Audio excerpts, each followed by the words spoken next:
Good evening. कौन कौन आ गया भाई? हम लोग 10th क्लास के लिए साइंस का चैप्टर 10 पढ़ रहे हैं। चैप्टर 10, इसमें reflection and refraction of light, ये चैप्टर है। इस चैप्टर में मैंने आपको अभी तक reflection of light topic complete करा दिया है। एक नया टॉपिक आता है इसके बाद, रिफ्रैक्शन ऑफ लाइट। जब हमने चैप्टर शुरू किया था तो मैंने आपको बताया था कि पूरे चैप्टर के दो पार्ट हैं, एक रिफ्लेक्शन ऑफ लाइट, दूसरा रिफ्रैक्शन ऑफ लाइट। ये जो रिफ्लेक्शन ऑफ लाइट है वो मैंने आपको पूरा बता दिया है। रिफ्रैक्शन ऑफ लाइट लेंस के लिए होता है, उसको मैंने कल शुरू कराया था। उसमें दो पैराग्राफ मैंने पूरे करा दिए हैं। अब हम लोग इसके बाद पढ़ रहे हैं तीसरा इसका पैराग्राफ। इसमें तीसरे पैराग्राफ में लिखा है, let us consider the case of the apparent displacement of a pencil. कल कुछ एग्जांपल्स की बात की गई थी, कुछ एग्जांपल्स दिए गए थे, कुछ आपके आसपास जो फिनोमेनन होते हैं रिफ्रैक्शन ऑफ लाइट के, उनके बारे में बात की गई थी। उसी में से एक एग्जांपल को ले रहा है वो, let us consider the case of the apparent displacement of a pencil. जब हम पेंसिल के बारे में बात करते हैं जो पार्टली इमर्ज्ड है वाटर में, माने एक ग्लास टम्बलर ऐसा पानी भरा हुआ है, उसमें आपने पेंसिल डाल दी, आधी पेंसिल ऊपर है, आधी पानी में डूबी हुई है। आप देखोगे तो पेंसिल आपको सीधी दिखाई नहीं देगी, आपको लगेगा वो बैंड है। तो let us consider the case of the apparent displacement of a pencil partly emerged in water. आगे लिखा है, the light reaching you from the portion of the pencil inside water seems to come from the different direction compared to the part above the water। इसका मतलब यह हुआ कि दो medium है इस समय पर, एक वाटर वो ट्रांसपेरेंट मीडियम है, दूसरा एयर वो भी ट्रांसपेरेंट मीडियम है। ठीक है, दो मीडियम में पेंसिल है, इसलिए जो डायरेक्शन है लाइट का वो डिफरेंट डिफरेंट है, और उसी की वजह से pencil, this makes the pencil appear to be displaced at the interface. जहां पर वाटर और एयर कांटेक्ट में आते हैं, वाटर एयर जहां पर जिस पॉइंट पे मिलते हैं उस पर वो पेंसिल थोड़ा डिस्प्लेस दिखाई देगी। उसने लिखा है आगे, फॉर सिमिलर रीजन, इन्हीं रीजन को लेके जो हमने ऊपर बात की थी वो सारे रिफ्लेक्शन ऑफ लाइट के एग्जाम्पल भी इसी रीजन को लेके होते हैं। The letters appear to be raised, हमने पढ़ा था कि कोई प्रिंटेड मटेरियल है उसके ऊपर ग्लास स्लैब रख दिया जाए तो जो उसके प्रिंटेड लेटर हैं वो थोड़े रेज्ड दिखाई देंगे, ये बात भी हमने पढ़ी थी। Raised when seen through a glass slab placed over it, है ना, ये बात हो गई थी, कल हमने पढ़ ली थी। अब नेक्स्ट पैराग्राफ में लिखा है, does a pencil appear to displaced to the same extent if instead of water we use liquid like kerosene। तो इसका ये कहना है कि जैसे हमने पेंसिल को पानी में डाला था पार्टली और फिर देखा था वो डिस्प्लेस दिखाई दी थी, क्या वैसे ही दूसरे ट्रांसपेरेंट मटेरियल जिसमें कैरोसिन आता है, टर्पेंटाइन आता है, क्या ऐसे ट्रांसपेरेंट मटेरियल में भी वो पेंसिल उसी तरह से उतनी ही डिस्प्लेस दिखाई देगी। Will the letters appear to rise to the same height. क्या जो प्रिंटेड लेटर दिखाई दे रहे थे अभी तक हमें ग्लास स्लैब में, क्या इन ट्रांसपेरेंट मीडियम में भी वो वैसे ही दिखाई देंगे? दूसरा क्वेश्चन उसने आपसे पूछा, same height if be replace the glass slab को हटा दें, कोई दूसरा ट्रांसपेरेंट मटेरियल लेके आ जाए, ट्रांसपेरेंट प्लास्टिक लेके आ जाए, उससे देखेंगे तो क्या ग्लास स्लैब से इतना रेज्ड दिखाई दे रहे थे वैसे ही दिखाई देंगे? एक और ये क्वेश्चन उसने पूछा, लिखा है यू विल फाइंड दैट, फिर आंसर बताता है कि आप देखोगे जब आप इनको अलग अलग मीडियम पे करोगे तो you will find that the extent of effect of different is different for different pair of media. उसने खुद ने ही बताया कि आप अलग अलग ट्रांसपेरेंट मीडियम लोगे तो आपको अलग अलग तरह के इफेक्ट्स दिखाई देंगे। आगे लिखा है दीज ऑब्जर्वेशंस इंडिकेट्स दैट, ये अंडरलाइन करो इस बात को, ये ऑब्जर्वेशन जो पूरा आपने किया जिसमें आप डिफरेंट डिफरेंट मीडिया पे भी आप चेक कर चुके हो, वो सारी बातें क्या इंडिकेट करती हैं, that light does not travel in the same direction in all media. इसका मतलब ये समझ में आया कि सारे ट्रांसपेरेंट मीडियम में लाइट जो ट्रेवल करती है वो सेम डायरेक्शन में नहीं करती। करेक्ट। फिर क्या, it appears that when traveling obliquely from one place to another, one place from one medium, नहीं, when traveling obliquely from one medium to another, medium का मतलब यहां पे, मीडियम का मतलब क्या होता है, मीडियम का मतलब क्या होता है यहां पे, मीडिया और मीडियम, बताइए क्या डिफरेंस है मीडिया और मीडियम में। मीडियम सिंगुलर है यहां पे, ठीक है ना, इसलिए लिखा है वन मीडियम टू अनदर, जब एक से दूसरे में जाएगा और बहुत सारे होंगे तो वो मीडिया हो जाएगा, ठीक है ना। तो लिखा है the direction of propagation of light in the second medium changes. तो आपको एक बात समझ में आ गई कि एक ट्रांसपेरेंट मीडियम से लाइट की रेज दूसरी ट्रांसपेरेंट मीडियम में जाती है तो क्या होता है, जो direction of propagation of light है वो चेंज हो जाता है, ठीक है। This phenomenon is known as, इसी फिनोमिनन को क्या बोलते हैं हम लोग, इसी को बोलते हैं रिफ्रैक्शन ऑफ लाइट। ये उसने पूरा समझाया, क्योंकि इसकी कोई डेफिनेशन अपन एक दो लाइन में बता सकते हैं लेकिन अभी कभी एक्सप्लेन करने को आएगा विद एग्जांपल तो आपको इसके इस तरह ही समझाना पड़ेगा कि लाइट की रेज जब किसी एक ट्रांसपेरेंट मीडियम से दूसरे ट्रांसपेरेंट मीडियम में जाती है तो वो अपने direction of propagation of light को चेंज करती है, ठीक है ना, उसी को हम रिफ्रैक्शन ऑफ लाइट कहते हैं। Let us understand this phenomenon further by doing a few activities. ये एक्टिविटी वही है जो हमने पहले की थी, उन्हीं सबको बाद में फिर उसने डिटेल में यहाँ पे एक्टिविटी करके बताया है। वही कॉइन की बात की गई है, the coin becomes visible again and pouring water into the bowl the coin appear slightly raised, वही सारी बातें फिर से की गई। मैं नए टॉपिक पे आता हूँ, 10 एक्टिविटी आप पढ़ लेना। 10.3.1, ये 10.3.1 आप जब आपके स्कूल खुलेंगे तो आपको फिजिक्स की लैब में ये करवाया जाएगा, ये प्रैक्टिकल है, ये सभी स्कूलों में करवाया जाता है। हमें यहाँ पे कुछ बातें समझनी है जो हमारे लिए जरूरी है और प्रैक्टिकली आप वहाँ पे जब स्कूल में देखोगे तो आपको और बातें समझ में आ जाएंगी। यही बातें हैं, ये जब थ्योरी में जो पढ़ रहे हैं उसी चीज को आपको प्रैक्टिकली क्लास में करना है, ठीक है। तो मैं पढ़ाऊंगा बाद में, पहले मैं आपको समझा देता हूँ कि ये क्या है, ठीक है, कैसे आपको क्लास लैब पे करना है एक्टिविटी को। देखिए ये एक ग्लास लैब है, आपने जैसे फिजिक्स में देखा, वहां पे फिजिक्स लैब में देखा होगा उसी तरह से। इस ग्लास लैब पे हमने 2 पॉइंट लिए, एक पॉइंट लिया है ये O और एक मैंने यहाँ पे पॉइंट लिया है O डैश।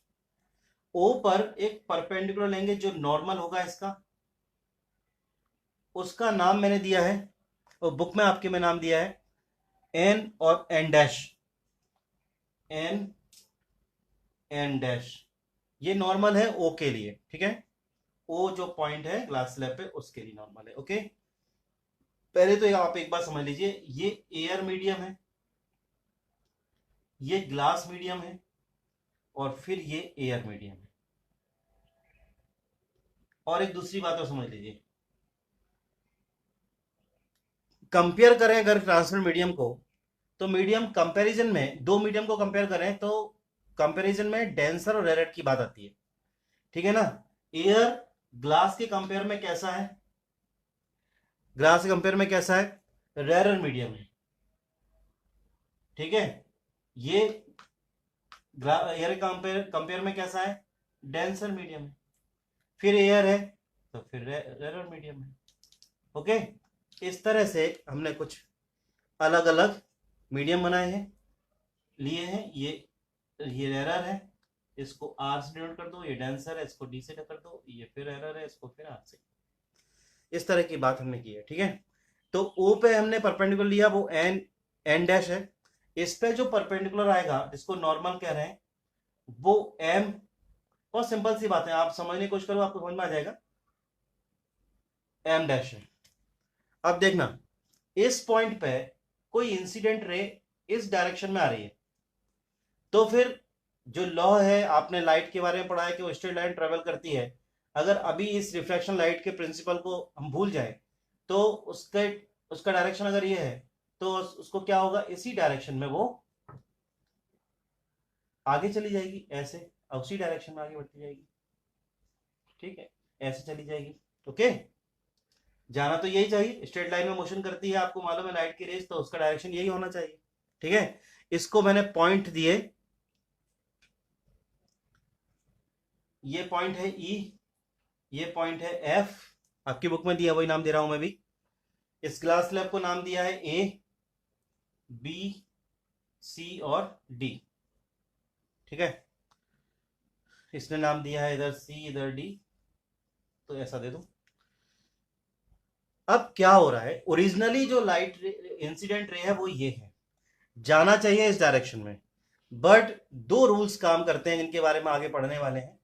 जब कोई लाइट की रे रेरर मीडियम से डेंसर मीडियम में जाती है, तो रिजल्ट क्या होता है, रिजल्ट होता है ये टुवर्ड्स द नॉर्मल हो जाती है, टुवर्ड्स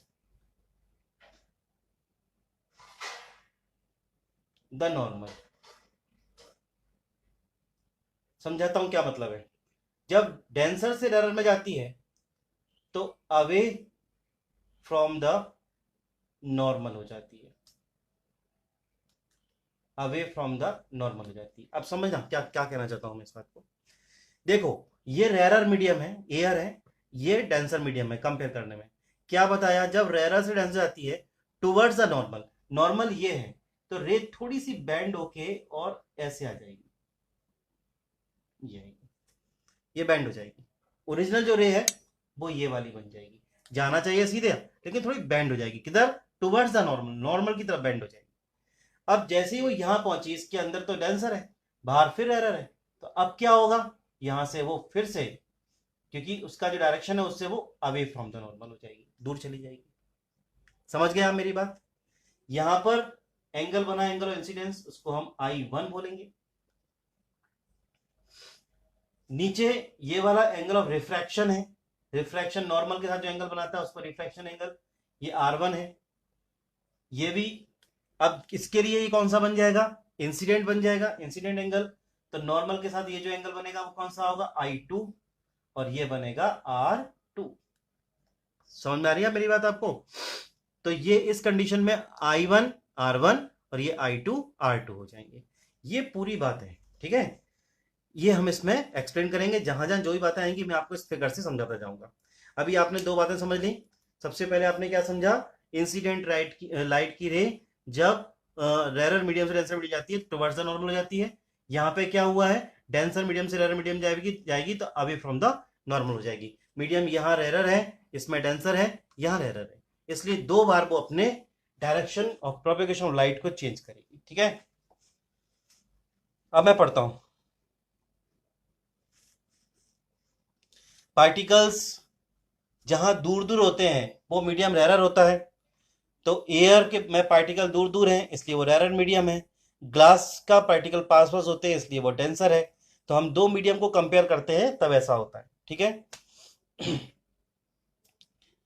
तो अब आगे सुनिए, मैं पढ़ता हूं इसमें क्या क्या बातें लिखी। इन दिस एक्टिविटी, यही एक्टिविटी जो हमने अभी की थी, in this activity you will note the light ray has changed its direction at point O and O dash. अब जो बातें समझाई गई थी वो तो मैंने आपको पूरा समझा दिया है, ये अभी शुरुआत कर रहा है। तो ये क्या बता रहा है, आप इस एक्टिविटी करोगे, वो कह रहा है जब एक्टिविटी आप करोगे तो आप देखोगे O और O डैश जो दो पॉइंट थे ग्लास स्लैब पे, उन दोनों पॉइंटों पे लाइट की रे अपनी डायरेक्शन को चेंज करती है। ठीक है, तो the light ray has changed its direction. कौन से दो पॉइंट पे करती है? ओ पे कहाँ हुई वो? टुवर्ड्स द नॉर्मल हो गई। ओ डैश पे क्या हुआ? अवे फ्रॉम द नॉर्मल हो गई। Note that both the points O and O dash lie on the surfaces separating two transparent medium। अच्छा, क्यों हुआ? तो आंसर आया इसलिए हुआ क्योंकि ओ पॉइंट पे भी दो मीडियम अलग अलग हो रहे हैं। ऊपर रेयर मीडियम है एयर में, और अंदर ग्लास में डेंसर मीडियम है। ओ डैश पे भी ऐसे ही हो रहा है, पहले डेंसर मीडियम है फिर वो रेयर मीडियम में आ रही है। तो मीडियम के चेंज होने की वजह से ऐसा हो रहा है। ये आंसर भी दिया साथ में। ड्रॉ द परपेंडिकुलर, और उसने क्वेश्चन को एक्टिविटी को आगे बढ़ाया। Draw a perpendicular N end dash to A B. जो ग्लास स्लैब का ए बी वाला सरफेस था उस पे एन एंड डैश हमने एक परपेंडिकुलर लिया। सुनते जाइए, वही सब बातें जो हमने की थी वही चल रही हैं। Draw a perpendicular N end dash to A B at O and another perpendicular M M dash to C D at O dash. Correct. ये बात तो फिगर के अकॉर्डिंग हो गई। अब इंपॉर्टेंट बात, इसको अंडरलाइन करना है आपको। अंडरलाइन करिए। The light ray at point O has entered from a rarer medium to denser medium. अब पॉइंट ओ की बात करो। पॉइंट ओ पे आप देखोगे तो लाइट की रे रेयर मीडियम से एंटर होती है किसमें? डेंसर मीडियम में। मतलब एयर से वो किस में आ रही है? ग्लास में आ रही है।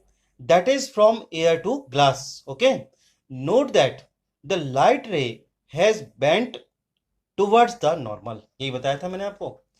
रूल के अकॉर्डिंग क्या होगा? जब लाइट की रे रेयर मीडियम से डेंसर मीडियम में आएगी तो वो बेंट हो जाएगी किधर? Towards the normal. अब दूसरे पॉइंट की बात करते हैं, ओ डैश की। At O dash the light ray has entered from glass to air. आप ओ डैश पे देखोगे तो लाइट की रे ग्लास से एयर में आ रही है। That is from denser medium to the rarer medium. Glass denser medium है कंपेयर टू एयर के, इसलिए डेंसर से रेयर में आ रही है। तो क्या हो रहा है? Has bent away from the normal. वो नॉर्मल से दूर चली जाएगी। ठीक है, the light here has bent away from the normal. Compare the angle of incidence with the angle of refraction. Angle of incidence और एंगल ऑफ रिफ्रैक्शन को compare करना है। ओ पॉइंट के लिए कौन से होंगे? I1 एंड R1 होंगे ओ पॉइंट के लिए। ओके, और ओ डैश के लिए क्या होंगे? I2 and R2। Incident refraction, incident और रिफ्रैक्शन ये होंगे। ठीक है, तो इसने बताया एंगल कंपेयर करो। आप जैसे आपने रिफ्लेक्शन में क्या पढ़ा था? रिफ्लेक्शन में आपने लॉ पढ़ा था, angle of incidence is equal to angle of reflection is equal to पढ़ा था। बट यहां इज इक्वल टू नहीं होगा। क्यों नहीं होगा? तो आपको मालूम है वो बेंट हो गई है किधर? ऊपर वाली कंडीशन में ओ पॉइंट पे वो बेंट हो गई है टुवर्ड्स द नॉर्मल, और ओ डैश वाले में अवे फ्रॉम द नॉर्मल। तो कुछ डिफरेंस तो आएगा ही ना, इसलिए वो कंपेयरिंग की बात कर रहा है। वो वहां पे इक्वल टू नहीं बताएगा आपको, इक्वल टू हो ही नहीं सकता। यहां में कंपेयर करना पड़ेगा किसको? एंगल ऑफ इंसिडेंस को किसके साथ में? एंगल ऑफ रिफ्रैक्शन के साथ में। At both reflecting surface A B and C D, O और ओ डैश पॉइंट में हम कंपेयर करेंगे I1 R1 को और I2 R2 को। ठीक है, कंपेयर करने के लिए और आगे बताएगा डिटेल्स में आपको। अब नेक्स्ट पैराग्राफ पे आता हूं मैं। इन फिगर 10.10 EO, देखो कहां से कहां तक EO की बात कर रहा है। ई से लेके ओ तक कौन सी रे है? इंसिडेंट रे है ना, ये EO, ये इंसिडेंट रे है, इसको इंसिडेंट रे बोलते हैं। ओ डैश, ओ से लेके O dash is the refracted ray, and O dash H, यहां पे एंड में जो पॉइंट है उसको एच, ओ डैश एच जो पॉइंट है वो किसका होगा? उसको क्या नाम दे भाई? एक हमने ईओ को नाम दे दिया इंसिडेंट रे, ओ डैश को नाम दे दिया रिफ्रैक्टेड रे। तो फिर ओ डैश एच को क्या नाम दें? उसको एक नया नाम दिया गया, इमरजेंट रे।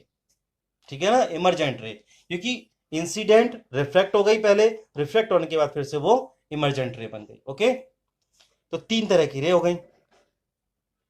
इंपॉर्टेंट बात यह है कि आप जब इसको लैब में करोगे इस प्रैक्टिकल को, तो आप देखोगे कि इसने एक लाइन लिखी है यहाँ पे, you may observe that, underline करो इसको, that the emergent ray is parallel to the direction of the incident रे।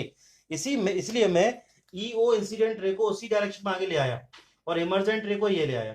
आप वहां लैब में देखोगे तो इमर्जेंट रे और ये जो इंसिडेंट रे उनका डायरेक्शन, क्योंकि डायरेक्शन वही वाला है ऊपर वाला, उसको सीधे सीधे नीचे लेके आओगे तो वो इंसिडेंट रे का डायरेक्शन है।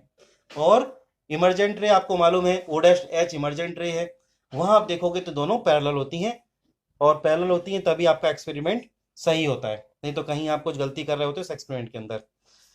टीचर आपको बताएंगे कैसे वो पैरेलल होती हैं। तो that the emergent ray is parallel to the direction of the incident ray, why does it happen so, ऐसा क्यों हुआ, क्वेश्चन पूछा उसने। The extent of bending the ray of light that the opposite parallel faces A B air glass interface and C D glass air interface, है ना। जैसे अपन बात करेंगे ऊपर वाला तो एयर ग्लास, नीचे वाला ग्लास और एयर, ये जो इंटरफेस है वहां पर glass air interface of the rectangular glass slab is equal and opposite. वहां पे आप देखोगे तो इस तरह की कंडीशन बनेगी, ये किसके इक्वल हो जाएगा, ये सॉरी ये दोनों, देखो ये बताना चाहता है वो कि आप जब इसे देखोगे तो ये दोनों पैरेलल हो जाती हैं। पैरेलल कब होंगी और पैरेलल क्यों होगी, इसका आंसर उसने क्या लिखा, उसने इसके आंसर में बताया, मैं फिर से रीड करता हूं, सुनना ध्यान से। Parallel the incident ray, however the light ray is shifted, ये मैं एक लाइन छूट गई थी मेरे से, एक मिनट एक मिनट एक minute, the extent of bending, ये यहां से, the extent of bending of the ray of light that opposite parallel faces A B and C D of the rectangular glass slab is equal and opposite, ठीक है, is equal and opposite, मतलब ये हुआ कि इस वाले face को, ये वाला फेस इस वाले फेस के पैरेलल है, तो ये दोनों जब पैरेलल है ग्लास रेक्टेंगुलर ग्लास स्लैब में, तो इस पे जो इंसिडेंट रे है और उसका डायरेक्शन ये है और इसका डायरेक्शन ये है, तो इन एंगल की रिलेशन में जाके वो दोनों कैसी बन जाएंगी, पैरेलल रे में, पैरेलल रे की तरह दिखाई देंगी आपको, ठीक है ना। और सुनिए आई क्या लिखा है, दिस इज वाई, फिर आप क्लियर कर रहा है उसको, this is why the ray emerges parallel to the incident ray, however the light ray is shifted sideward. इसका मतलब ये हुआ कि जो इमर्जेंट रे है वो क्या होता है, डायरेक्शन तो इंसिडेंट का ये वाला है, लेकिन थोड़ा सा वो शिफ्टेड हो जाती है इस तरफ। हमारी बुक में कैसा है, देखो ये इंसिडेंट रे का डायरेक्शन है और ये इमर्जेंट रे है, तो ये ऐसा होना चाहिए, लेकिन वो शिफ्ट होकर किधर आ जाती है, इधर आ जाती है, इसलिए उसको इमर्जेंट रे भी बोलते हैं। So, however, the light ray is shifted sideward slightly. What happen when a light ray is incident normally to the interface of two media?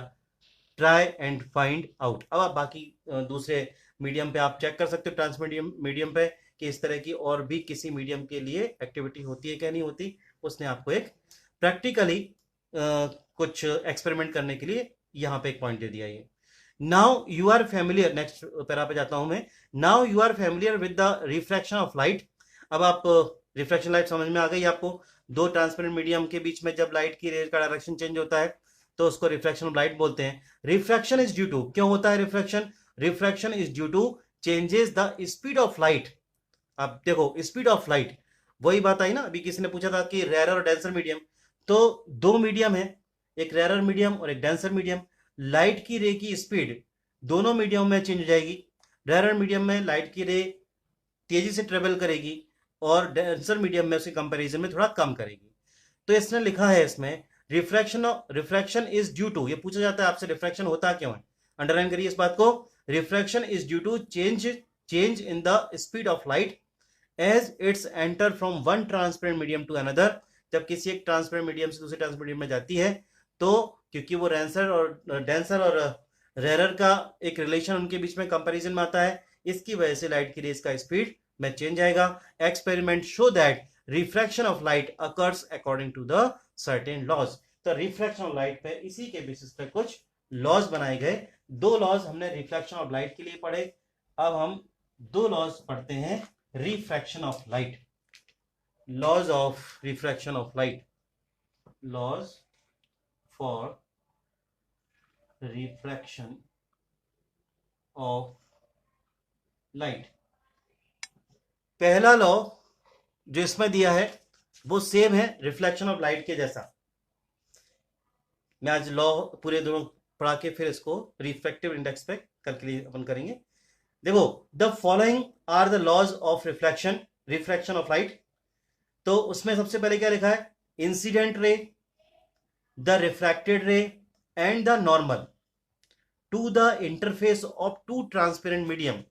ये देखिए तीनों, ये इसमें देख लीजिए, इंसिडेंट रे, रिफ्रैक्टेड रे और ये नॉर्मल, किसी एक इंटरफेस के लिए two transparent media two transparent media, मैंने बताया ना मीडियम सिंगुलर, तो ये एयर मीडियम, ये ग्लास मीडियम, और दोनों के बीच में ये इंटरफेस कर रहा है, तो दोनों मीडिया के बीच में कर रहा है, इसलिए इसको मीडिया कहा है। Two transparent media at the point of incidence all lie at the same plane. ये तो वैसे क्या वैसा ही है, इंसिडेंट रे, नॉर्मल, रिफ्रैक्टेड रे, तीनों जहां पे मिलते हैं वो पॉइंट एक ही होता है, सेम पॉइंट होता है, सेम पॉइंट में मिलते हैं तीनों। अब जो दूसरा वाला है उसमें लॉ था वहां पे रिफ्लेक्शन में angle of incidence is equal to angle of reflection, but यहां तो ऐसा नहीं है। तो यहां वो क्या लिख रहा है, रेशियो ऑफ साइन, टेक्नोमेट्री हम इसके बाद शुरू करेंगे, उसमें साइन थीटा कॉस थीटा आएगा, उसी का साइन है ये। तो ratio of sine of angle of incidence to the sine of comparison में कुछ वैल्यूज निकालनी पड़ती हैं, तो एंगल से वैल्यू निकालेंगे तो हम लोग साइन थीटा कॉस थीटा के रेशियो को यूज करते हैं, तो इसमें साइन का रेशियो यूज किया गया है। the ratio of the sine of the angle of incidence to the sine of angle of refraction is a constant। ये दूसरा लॉ है, वो बोल रहा है कि आप इंसिडेंट एंगल माने sine I upon sine R की वैल्यू निकालोगे तो इसकी वैल्यू एक कांस्टेंट वैल्यू आएगी दो मीडिया के लिए। इसका मतलब समझिए, जैसे अपन ग्लास और एयर के लिए बात कर रहे थे, तो अगर हमने ग्लास और एयर का यहां पे निकाला तो हर कंडीशन में एंगल आप चेंज करते जाओ, तो आर इधर आप I1 को चेंज करोगे उधर R1 भी चेंज हो जाएगा, लेकिन उनका जो रेशियो निकलेगा साइन आई साइन आर का वो कांस्टेंट निकलेगा। आपने 30 डिग्री यहाँ पे लोगे, मान लो यहाँ पे कुछ और आएगा, तो जो आंसर आएगा आप यहाँ 40 लोगे, उसके साथ में ये भी चेंज हो जाएगा, तो यहाँ की जो वैल्यू आएगी वो कांस्टेंट आएगी, ठीक है ना। उसी को हम रिफ्रैक्टिव इंडेक्स कहते हैं। समझ में आ रही है आपको बात। इसमें दो मीडिया होना जरूरी है, दो मीडिया के बीच में होता है। आपने देखा था I1 एयर में था इंसिडेंट, और रिफ्रैक्टेड कहाँ था, ग्लास में था। इन दोनों के बीच जो एंगल है 30 डिग्री 40 डिग्री जो भी आएंगे उनमें साइन आई इक्वल तो आएंगे नहीं, sine I upon sine R निकालोगे तो यहाँ पे एक वैल्यू कांस्टेंट वैल्यू आएगी जो एंगल के चेंज करने पर चेंज नहीं होगी, ठीक है। The ratio of the sine of angle of incidence to the sine of angle of refraction is a constant for light of a given color and for the given pair of media. This law is also known as the Snell's law। इसी laws को जिसमें ये constant value आती है sine I upon sine R is equal to constant जो value है, इसको refractive index भी बोलेंगे आगे जाके हम, उसे स्नेल्स लॉ बोलते हैं। स्नेल्स नाम किसी साइंटिस्ट ने इसको डेवलप किया होगा। If I is the angle of incidence and R is the angle of refraction, then sin I upon sin R is equal to constant, ठीक है। The constant value is called the refractive index। इसी constant value को मैं आपको बताया भी था, इसी को हम क्या बोलते हैं, refractive index। इसको refractive index कहा जाता है, ठीक। refractive index of the second media with respect to first, ये बहुत इंपॉर्टेंट बात है। रिफ्रैक्टिव इंडेक्स की बात आती है तो second media with respect to first, first to second नहीं। मतलब ये है कि अभी हम जैसे एयर टू ग्लास की बात कर रहे थे, तो रिफ्रैक्टिव इंडेक्स में क्या लिखा जाएगा, ग्लास से कंपेयर किया जाएगा एयर का। सेकंड मीडियम से फर्स्ट मीडियम की बात करेंगे, okay. Let us study about the refractive index in some details में हम कल उसके बारे में पढ़ेंगे। तो आप इसे पढ़ना पूरे टॉपिक को, जहां प्रॉब्लम हो कल मुझसे पूछना, कोई डाउट हो तो वो कल पूछोगे तो मैं बता दूंगा उसको, ठीक है। 1 मिनट का ब्रेक, फिर मैथ की बुक तब तक ओपन करो, स्टार्ट करते हैं।